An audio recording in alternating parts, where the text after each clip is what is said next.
Hello बच्चों, कैसे हो सभी। तो हमने पिछली क्लास में देखा था कि दर्पण क्या चीज़ होती है। हमने प्रतिबिंब के बारे में पढ़ा था। प्रतिबिंब कितने टाइप के होते हैं, दो टाइप के हमने प्रतिबिंब पढ़े थे। प्रतिबिंब के बाद मैंने आपको दर्पण के बारे में बताया था। ठीक है, कि दर्पण क्या मतलब क्या चीज़ होती है और कैसे वो बनता है। ठीक है, और हमारे घरों में समतल दर्पण यूज़ होता है, इसके बारे में मैंने आपको बताया था। ठीक है, थोड़ा सा। तो आज हम पढ़ने वाले हैं कि दर्पण के टाइप्स, कि दर्पण हमारे कितने तरह के होते हैं। दर्पण बाबू हमारे जो होते हैं वो दो तरह के होते हैं। एक तो हमारा होता है उत्तल दर्पण, एक होता है हमारा अवतल दर्पण। ठीक है, तो दोनों को बड़े अच्छे से समझेंगे। बड़ा ही सिंपल टॉपिक है और बड़ा ही आसान तरीके से समझने वाले हैं इसको। ठीक है, तो चलिए तो यहाँ पर हम उत्तल दर्पण की बात करते हैं। देखो, इसका जैसे नाम है उत्तल दर्पण। ठीक है, उत्तल दर्पण। देखो, मेरा मकसद रहेगा कि सिंपल लैंग्वेज में आपको चीज़ों को समझाना और दिमाग में बैठाना, ताकि आप उसे चीज़ों को कभी भी ना भूलो। सही है, खासतौर से हिंदी मीडियम वाले बच्चों के लिए। ठीक है, चलिए। तो उत्तल दर्पण देखो, ऊ से मतलब ऊ से क्या होता है आपका, ऊ से होता है उभरा हुआ। ठीक है, उभरा हुआ। सही है, ऊ से क्या होता है, उभरा हुआ। तो दर्पण में देखो, अब परिभाषा को देखेंगे। दरअसल ऐसा दर्पण जिससे मुख्य अक्ष के समांतर आने वाली प्रकाश किरण का परावर्तन उभरे हुए तल से होता है, उस दर्पण को उत्तल दर्पण कहते हैं। तो देखो, कोई भी लाइट आती है, जैसे कि कोई भी, देखो यहाँ पर दिख रहा है आपको, ये हमारा क्या है, ये उत्तल दर्पण है। ये क्या बेटा, ये हमारा ये हमारा उत्तल दर्पण है। इसको उत्तल दर्पण बोलते हैं। ठीक है, ये हमारा क्या है, उत्तल दर्पण है। ठीक है, तो इसमें आप देख रहे हो लाइट ऐसे आ रही है। ठीक, इस तरफ से आ रही है। और ये क्या हो रहा है, इसका रिफ्लेक्शन जो हो रहा है, यानी इसका जो परावर्तन हो रहा है, वो किससे हो रहा है, उभरे हुए तल से हो रहा है। किससे हो रहा है, उभरे हुए तल से हो रहा है। ठीक है, ये आप देख रहे हो उभरा हुआ तल है। ठीक है, ये उभरे हुए तल से हमारा क्या हो रहा है, इसका रिफ्लेक्शन हो रहा है। ठीक है, तो परिभाषा में भी ये लिखा है, उभरे हुए तल से होता है कि क्या होता है, परावर्तन होता है। तो यानी देखो, उत्तल से उभरा हुआ तल, तो हमेशा याद रहेगा, उत्तल से उसे उत्तल, उसे उभरा हुआ।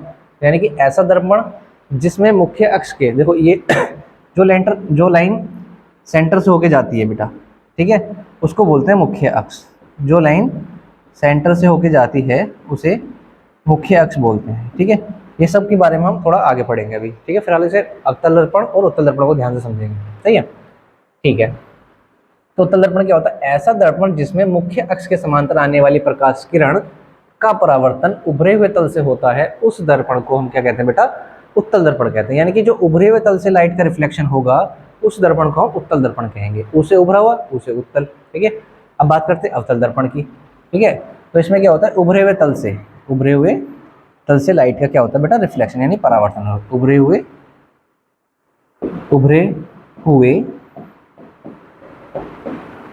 तल से। ठीक है, तो ये याद रखेंगे, उभरे हुए तल से। ठीक है, चलिए नेक्स्ट देखते हैं अवतल दर्पण क्या है। ऐसा दर्पण जिसमें मुख्य अक्ष के समांतर आने वाली प्रकाश किरण का परावर्तन दबे हुए तल से होता है, उसे अवतल दर्पण कहते हैं। ठीक है, बात समझ में आती है। तो देखो, यहाँ पर क्या आता है, हमारा दबा हुआ तल आता है। क्या आता है बेटा, दबा हुआ तल, दबे हुए तल से। देखो, ये है हमारा अवतल दर्पण क्या बेटा, ये हमारा है अवतल दर्पण। ये हमारा अवतल दर्पण है बेटा। ठीक है, अवतल दर्पण है हमारा। ठीक है, बात समझ में आती है, ये हमारा अवतल दर्पण है। ठीक, तो इसमें देख रहे हो प्रकाश कहाँ है, ये दबे हुए तल से रिफ्लेक्ट हो रही है। ठीक है, इसमें पेंट जो हो रहा है, ये पेंट है हमारा जो बाहर की तरफ हो रहा है। मैंने पेंट आपसे पूछता हूँ कि पेंट किस चीज़ का होता है। ठीक है, किस चीज़ का ये पेंट होता है, आप मुझे कमेंट सेक्शन में करके बताइएगा। मैंने आपको पिछली वीडियो में बताया था कि ये पेंट किस चीज़ का होता है। ठीक है, तो ये देखो, इसमें जो लाइट का रिफ्लेक्शन होता है वो सीधा जाता है, किसके समांतर जाता है, मुख्य अक्ष के। किसके समांतर चलता है बेटा, ये मुख्य अक्ष के समांतर चलता है। और परावर्तन के पश्चात क्या, दबे हुए तल में करता है। ठीक है, जो प्रकाश का परावर्तन होता है वो दबे हुए तल में यानी अंदर की तरफ होता है। यानी कि लाइट इसमें क्या होती है, इस तरह से बैंड हो जाती है। ठीक है, इसमें लाइट का क्या होता है, इस तरह से एक्सपेंड हो जाती है, फैल जाती है। ठीक है, चलिए आगे पढ़ते हैं। तो ये अब उत्तल दर्पण अवतल दर्पण समझ में आता है कि उत्तल दर्पण में जो लाइट का रिफ्लेक्शन होता है वो उभरे हुए तल में होता है, यानी कि वो लाइट को फैला देता है। ठीक है, और जो अवतल दर्पण होता है वो लाइट को क्या कर देता है, वो दबे हुए तल में होता है, तो वो लाइटों को अंदर की तरफ दबा देता है। ठीक है चलिए नेक्स्ट टॉपिक देखते हैं। नेक्स्ट टॉपिक में क्या है बेटा, देखो जो हमने ये डायग्राम, देखो एक मैं चीज़ आपको बताता हूँ, एक डायग्राम बनाता हूँ अलग से। ठीक है, एक डायग्राम हम बनाते हैं। ठीक है, अलग से बनाते हैं। ठीक है, एक डायग्राम तो देखो इसमें चीज़ में सारी चीज़ें समझेंगे, ठीक है। मैं आपको एक चीज़ बनाता हूँ तो उसमें हम चीज़ों को समझेंगे, ठीक है। तो यहाँ से हम एक शेप ले लेते हैं, ठीक है। एक हमने यहाँ पर, ठीक है,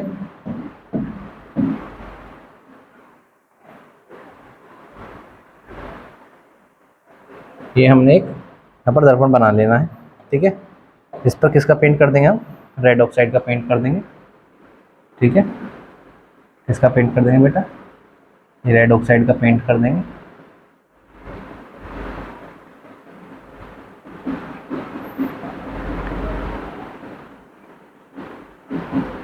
देखिए ये हमने क्या बना लिया, एक हमने अवतल दर्पण बना लिया। क्या बना लिया, ये अवतल दर्पण बना लिया, अवतल दर्पण हमने इसको बना लिया, ठीक है बेटा। ये हमारा अवतल दर्पण है, ठीक। इसमें क्या है, जो लाइन सेंटर से होके पास होगी, जो लाइन क्या होगी, जो सेंटर से होके जाएगी, यानी कि यहाँ से होके जाएगी, ठीक है। इस लाइन को बोलते हैं मुख्य अक्ष, ठीक है। क्या बोलते हैं इसको, मुख्य अक्ष बोलते हैं, ठीक है। ये लाइन हमारी क्या होती है, मुख्य अक्ष होती है, जो बिल्कुल सेंटर से पास होती है। इसका जो स्टार्टिंग पॉइंट होता है वो होता है M1, जो इसका एंडिंग पॉइंट होता है इसे बोलते हैं M2, ठीक है। यानी यहाँ से यहाँ तक का जो एरिया होता है, ठीक है, यानी यहाँ से यहाँ तक का जो एरिया होता है हमारा ये, ठीक है, इसको बोलते हैं दर्पण का द्वारक। ये आप देख रहे हो M1 M2, इसको क्या बोलते हैं, ये होता है दर्पण का द्वारक, ठीक है बेटा। ये क्या होता है, हमारा दर्पण का द्वारक होता है, ठीक है। चलिए थोड़ा डायग्राम तिरछा सा हो गया, कोई बात नहीं, समझ में आ जाएगा आपको, ठीक है। इसके बाद ये जो सेंटर से पॉइंट हो जाता है, इस सेंटर पॉइंट को हम क्या बोलते हैं बेटा, इसको बोलते हैं ध्रुव। क्या बोलते हैं इसको, इसको ध्रुव बोलते हैं, और इसको P से प्रदर्शित करते हैं, इसमें इसको पोल बोलते हैं, ठीक है। चलिए नेक्स्ट आगे देखते हैं। अब ये जो सेंटर वाली लाइन है, ठीक है, अब सपोज करो इसको हम सर्किल को पूरा कर दें। क्या कर दें, सर्किल को, इस सर्किल को हम पूरा कर दें, ठीक है।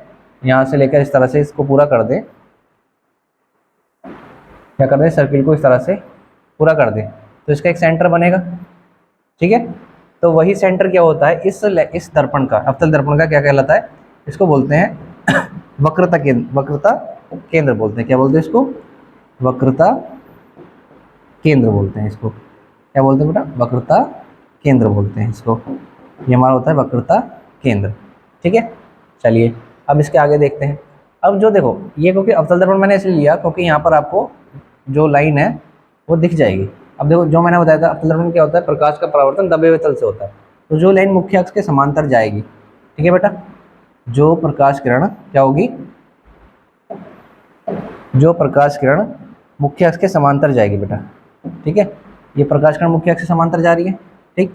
और ये एक पॉइंट से होकर मतलब अंदर की तरफ दबे हुए तल में जाएगी। तो ये मुख्य अक्ष को जिस पॉइंट पर काटती है बेटा, इस पॉइंट पर काटती है, तो इसको F बोलते हैं। क्या बोलते हैं इसको, F, यानी कि इसको बोलते हैं फोकस बिंदु।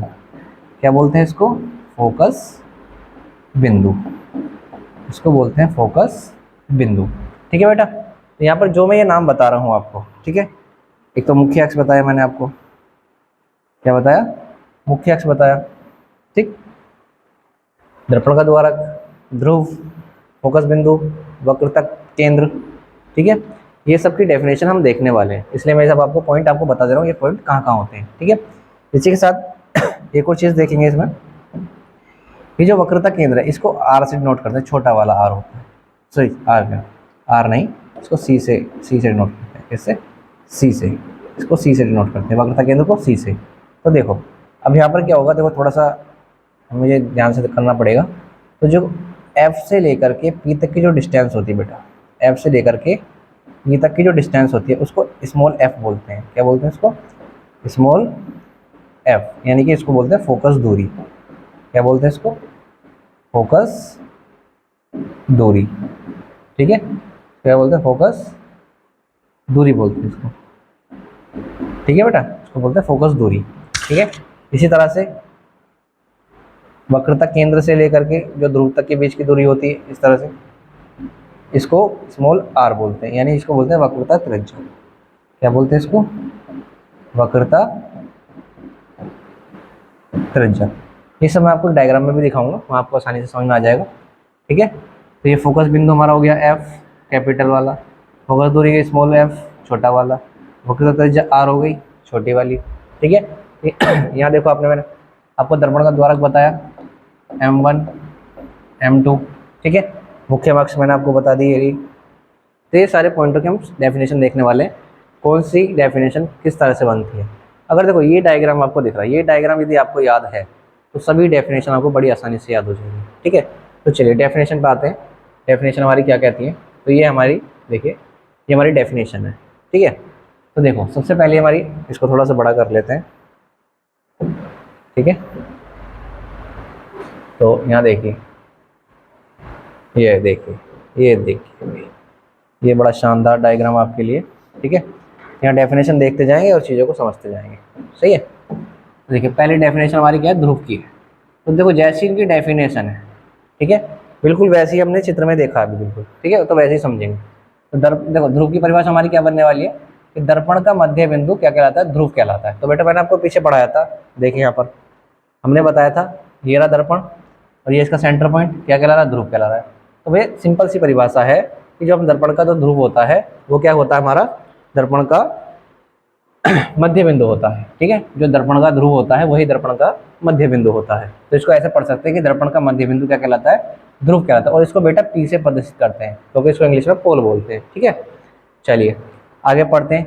दर्पण का द्वारक, दर्पण का द्वारक हमारा की परिभाषा क्या बनेगी, देखिए कि दर्पण का परावर्तक तल दर्पण का द्वारक कहलाता है। इसे M1 M2 से प्रदर्शित करते हैं। ठीक है, ये सफिक्स में M1 M2 लगा लेना। ठीक है, इसको इस तरह से लिख लेना M1 M2। ठीक है बेटा, सफिक्स में M1 M2 हो जाएगा।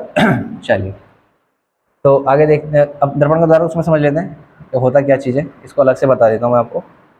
दर्पण का द्वारक क्या होता है, देखिए मान लो हमारे पास कोई यहाँ पर दर्पण है। ठीक है, अब हमने यहाँ पर एक टॉर्च से लाइट मारी, ये हमारा टॉर्च है। ठीक है, हमने टॉर्च से लाइट मारी। ठीक, तो कुछ लाइट क्या होगी, यहाँ से होके जाएगी और इस तरह से रिफ्लेक्ट हो जाएगी। ठीक है, अब कुछ लाइट ऐसे होके जाएगी जो सीधी चली जाएगी। तो यानी कि कुछ लाइट नीचे भी होके जाएगी जो ऐसे चली जाएगी।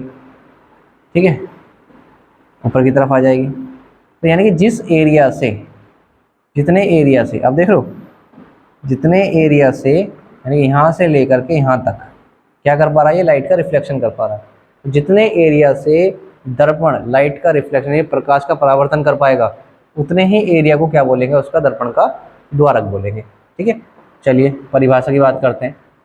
तो परिभाषा में मैंने वही चीज़ लिख रखी है कि दर्पण का परावर्तक तल, भाई परावर्तक तल मतलब जहाँ से प्रकाश का परावर्तन करेगा वो परावर्तक तल दर्पण का क्या कहलाता है, द्वारक कहलाता है। और इसे M1 M2 से प्रदर्शित करते हैं, यानी कि जहाँ से दर्पण स्टार्ट है वहाँ और जहाँ से दर्पण खत्म है एंड M2 वहाँ पर। ठीक है, चलिए अगली परिभाषा देखते हैं, मुख्य अक्ष। तो देखो मुख्य अक्ष की सबसे सिंपल परिभाषा है बेटा, अगर आपको ध्रुव की परिभाषा याद है तो आपको मुख्य अक्ष की परिभाषा में कोई दिक्कत नहीं होगी। क्यों, क्योंकि देखिए ध्रुव से होकर जाने वाली रेखा क्या कहलाती है, मुख्य अक्ष कहलाती है। या आप इसे दूसरी तरीके से भी लिख सकते हो कि दर्पण के मध्य बिंदु से होकर जाने वाली रेखा या प्रकाश किरण क्या कहलाती है, मुख्य अक्ष कहलाती है। ठीक है, बात समझ में आती है। चलिए अगली परिभाषा पे देखते हैं, वक्रता केंद्र। ठीक है, वक्रता केंद्र क्या चीज़ है, तो देखिए हमने भैया दर्पण कहाँ से बनाया था, दर्पण खोखले गोले से काट के बनाया था और उस खोखले गोले का एक सेंटर पॉइंट भी होगा यानी उसका केंद्र भी होगा। तो उसी का केंद्र क्या कहलाता है, दर्पण का वक्रता केंद्र कहलाता है बेटा। ठीक है, तो देखिए हमने डायग्राम में आपको बताया था। तो देखिए ये हमारा एक खोखला गोला था, इस खोखले से गोले काट के हमने दर्पण बनाया। तो इस खोखले गोले का ही सेंटर को हम क्या कहते हैं बेटा, वक्रता केंद्र कहते हैं। ठीक है, तो वही चीज़ मैंने वहाँ पर लिख रखी है, पढ़िए देखिए दोबारा से। दर्पण को जिस खोखले गोले से काटा जाता है उस खोखले गोले का केंद्र दर्पण का वक्रता केंद्र कहलाता है। और इसे बेटा इसे सी से प्रदर्शित बोलते हैं, इसको इंग्लिश में सेंटर ऑफ कर्वेचर बोलते हैं। ठीक है बेटा, इसलिए इसे किससे प्रदर्शित करते हैं, इसे सी से प्रदर्शित करते हैं। ठीक है, किससे प्रदर्शित करते हैं, सी से प्रदर्शित करते हैं। ठीक है, चलिए नेक्स्ट देखते हैं। अगली आती है हमारी फोकस बिंदु। तो बेटा फोकस बिंदु क्या चीज़ है, इस बात को समझते हैं। तो देखो जब कोई लाइट रिफ्लेक्ट होती है, चाहे वो अवतल दर्पण से हो चाहे वो उत्तल दर्पण से हो, तो परावर्तन के पश्चात वो किसी एक बिंदु से होकर जाती है या जाती हुई प्रतीत होती है। तो देखिए जो हमारा अवतल दर्पण है, तो देखो ये आपके सामने बन रहा है, मैंने पहले भी दिखाया था। यहाँ पर देखिए पहले वाले डायग्राम में देखो ये अवतल दर्पण है, ये उत्तल दर्पण है, तो इसमें देख लो पीछे की तरफ डैश डैश कर रखा है, तो इसका मतलब इसमें जाती हुई प्रतीत होती है, उत्तल दर्पण में जाती हुई प्रतीत होती है, इसमें डायरेक्टली नहीं जाती। आप सपोज कर सकते हो कि हाँ भाई पीछे भी लाइट जा सकती है। इसमें देख लो, इसमें ये लाइट यहाँ पर एक पॉइंट पर क्या कर रही है, बाइसेक्ट कर रही है, एक दूसरे को काट रही है, तो इसी पॉइंट को हम क्या बोलते हैं बेटा, फोकस बिंदु बोलते हैं। क्या बोलते हैं, फोकस बिंदु बोलते हैं। ठीक है, तो चलिए परिभाषा को देखते हैं जरा सलाम। तो यहाँ पर देखो मैं लिख रहा हूँ, मुख्य अक्ष के समांतर, इसको रफ करते हैं, मुख्य अक्ष के समांतर आने वाली प्रकाश किरण परावर्तन के पश्चात जिस बिंदु से होकर जाती है, उस बिंदु को दर्पण का फोकस बिंदु कहते हैं, और इसे कैपिटल एफ से प्रदर्शित करते हैं बेटा। यानी दर्पण के परावर्तन के पश्चात, दर्पण